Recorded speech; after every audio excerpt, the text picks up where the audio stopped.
It's a strange story. It's told in a book called 23 Questions About Hell. A strange story indeed. What was it? Because I wasn't actually listening. And 23 questions about hell? Well, I have a few, like, what? And also, eh? And of course, seriously? I mean, all depictions of hell are a thing that makes literally zero sense. So maybe we're going to find out what's actually going on. I mean, I just want to go where all the cool people are. But I have a funny feeling that they're just gone and hell doesn't actually exist. And also 23 minutes in hell. Someone spent 23 minutes in hell? Well, that's weirdly specific. I mean, how on earth would you know it was 23 minutes? Even if you had a watch, you're in hell. How are you sure hell wasn't tricking you? I mean, even if you have perfect in-your-head counting skills, again, how do you know your experience was accurate? Maybe it was like 1 minute, but felt like 23. Maybe it was months or years. And time just works differently in hell. You see, we're only moments in and I have questions for days. Maybe I'm in hell and I just don't know it. It would explain a few things. Mostly the lack of whiskey strippers. Bill Weiss is here with us. Bill, good to have you. Welcome. Great to be with you, Pat. It's an honor to be with you. Pat Robertson, that's the guy. Yeah, I didn't want to bring him up until I could remember his goddamn name. Yeah, I've wanted an excuse to cover these kinds of televangelists, because goddamn, they are the worst. I mean, I can't stand those assholes with the megachurches already, but these primetime guys are so much more insidious, and anything I can do to take them down a peg, well, it's a good thing, even if it's not actually going to do much, as they wipe away their tears with their ill-gotten gains. But it'll at least make me feel better with some pettiness. All right. You're a nominal church member, I guess. Are you more than nominal? You're a dedicated church member? Full-time. That shouldn't matter, should it? Does his totally real experience of hell, TM, would it not count if he was less religious? I mean, if anything, if he was completely irreligious, I feel like, at least from your perspective, that would make it more gooder for whatever reason. Although from my end, him being well into the churchy boys is actually a big old red flag.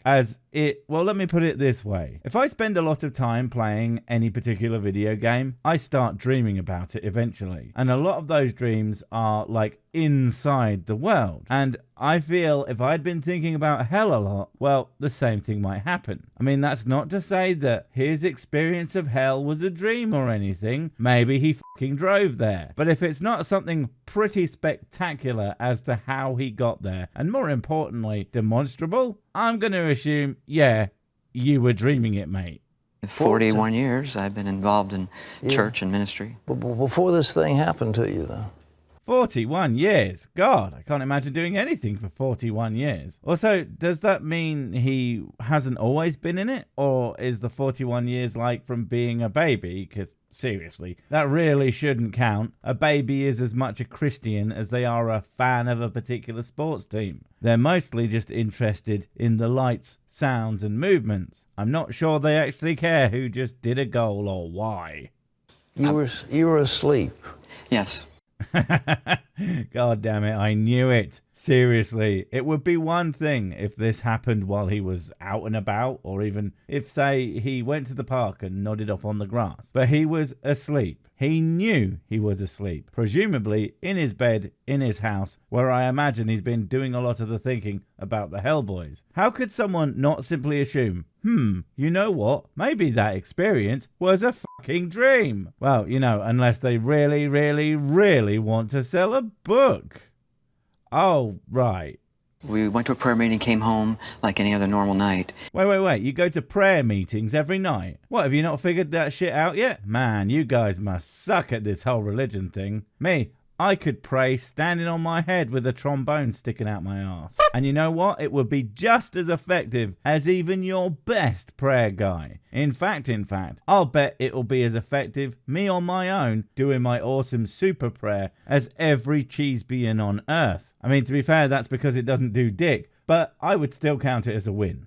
Yeah. And I got up at 3 o'clock in the morning to get a glass of water.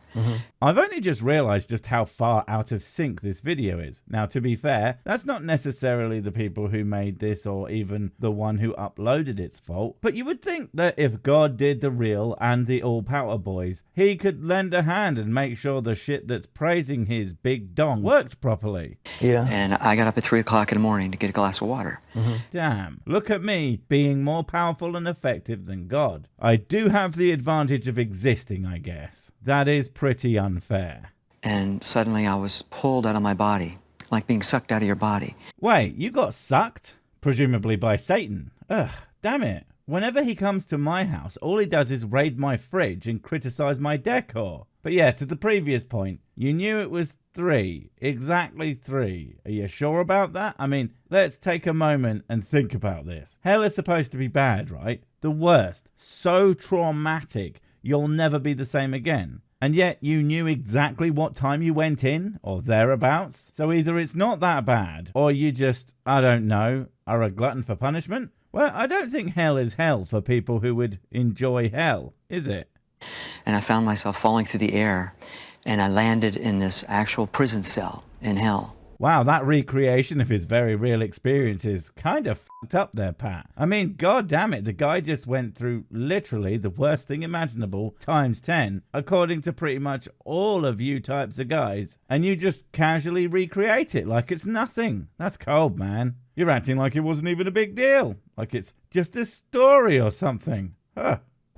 Rough-hewn stone walls, bars, filthy, stinking, dirty prison, like a dungeon. Yeah.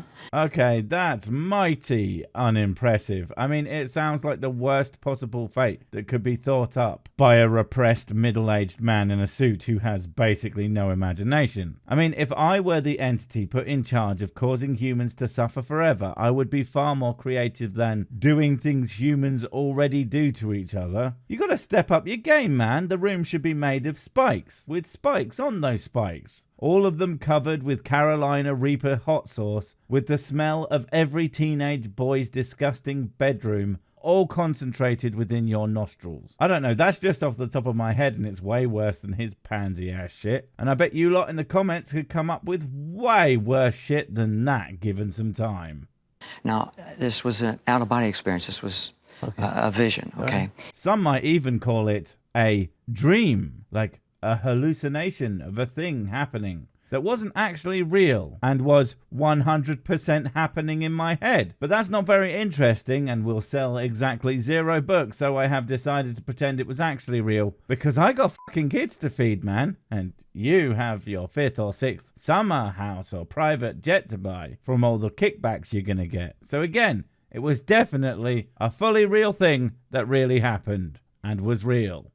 I've never had one like this before, but anyway, it was actually a prison cell. You have a lot of these visions, do you, mate? And do they happen when you are tired a lot, yeah? And I'll bet it's always at night after you've laid down in bed. Yeah, we call that you being a mystical magic man with superpowers who is very special and unique. No, wait, the other one. You're a person who has dreams. Get the hell over yourself. Although, if it's not that, it's something probably far more concerning for you personally. No, it's still not hell and real. It's that you have some kind of psychosis and you should get professional help. Although, frankly, listening to the guy, I doubt it's anything like that and that he's just a bit of a dumbass.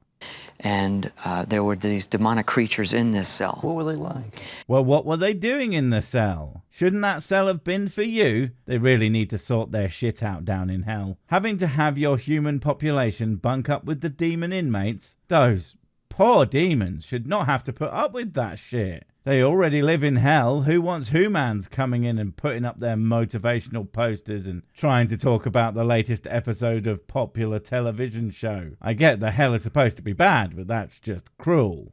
Reptilish in appearance, bumps and scales all over their bodies. Yeah. Reptiles? Well, that's at least something new to me anyway. Although it does make me think of the old lizard people in government nonsense. I wonder if those guys are into that. It would follow through. But again, it's still really tame. I mean, my God, that's just people who look different. If anything, it'd be like meeting an alien race of lizard guys and not something that puts me in the mind of literal minions of evil. Give me a flaming Balrog any day of the week. But seriously, let your imagination run wild. Oh, right, yeah. You would have to have one first.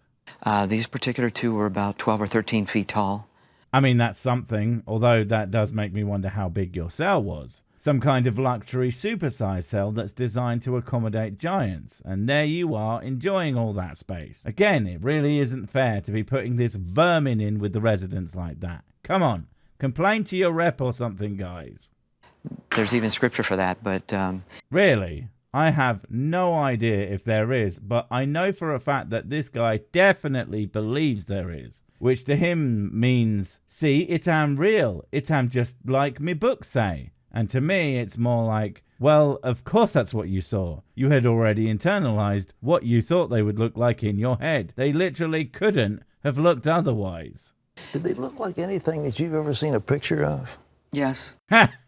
Pat, what are you doing? Stop undermining his credibility. He's doing a good enough job of that himself. Because of course they look like something he's seen before. How could they not? And if they didn't, then it would seem like a dream to this guy, I'm sure. Although the funny thing is, I'll bet you and this dipshit and all of your dumbass followers think that angels look something like this. Well, not according to the fucking Bible, they don't. They look more like this. Or freaking this. And it's hilarious that I know that because of video games, where I have seen them represented more biblically than any Christian media, because those things are goddamn horrifying. But that's not good for the brand, is it? But that's the thing. That's what proves what you had came out of your brain and not real things that are real. Because you are simply influenced by things that you're told and nothing else. It'd be hilarious if it wasn't so fucking stupid. No, wait, it's hilarious because it's stupid.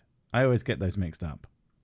There are some depictions that are pretty accurate. Specifically the ones I read before I had my dream. I mean Vision Quest or whatever the hell I'm calling it. But one that I hadn't read beforehand had subtly different details that conflict with my 100% real and true experience of the actual hell that exists outside of my brain. One was in Dr. Kenneth Hagin's testimony that...